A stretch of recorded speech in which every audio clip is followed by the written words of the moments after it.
അപ്പോൾ നമ്മുടെ തന്നെ കോൺവെർസേഷനിൽ നിന്ന് സതീഷ് ചേട്ടൻ എപ്പോഴും പറയാറുള്ള ഒരു കാര്യമാണ്, മെൻഷൻ ചെയ്യാറുള്ളൊരു കാര്യമാണ് സോഷ്യൽ എഞ്ചിനീയറിങ് അല്ലെങ്കിൽ സോഷ്യൽ എഞ്ചിനീയറിങ് വർക്ക് ചെയ്തു. അപ്പോൾ നമ്മൾ കൂടുതലും സ്റ്റുഡൻസ് ഒക്കെ ഇവിടെയുണ്ട്, അവർക്ക് കമ്പ്യൂട്ടർ സയൻസ് എഞ്ചിനീയറിങ്ങും ഇലക്ട്രിക്കൽ എഞ്ചിനീയറിങ്ങും ഒക്കെ പരിചയമുണ്ട്. എന്താണ് സതീഷ് ചേട്ടൻ്റെ സോഷ്യൽ എഞ്ചിനീയറിങ്?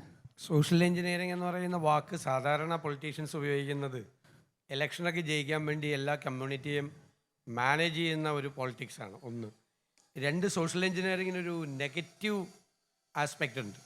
സോഷ്യൽ എഞ്ചിനീയറിംഗ് സാധാരണ തെറ്റായ രീതിയിൽ ഫ്രോഡിലൻ്റായി ഒരു കാര്യം നേടിയെടുക്കുന്നതിന് വേണ്ടി ആളുകളെ മിസ്ലീഡ് ചെയ്ത് നമ്മൾ ആ കാര്യം നേടിയെടുക്കുന്നതിനെയും സോഷ്യൽ എഞ്ചിനീയറിംഗ് പറയും.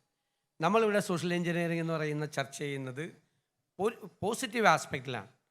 നമ്മളൊരു ചേഞ്ചിന് വേണ്ടി, ഒരു റാഡിക്കൽ ചേഞ്ചിന് വേണ്ടി ഒരു സൊസൈറ്റിയെ സജ്ജമാക്കുക എന്നുള്ളതാണ്. അവരെ എംപവർ ചെയ്യുക.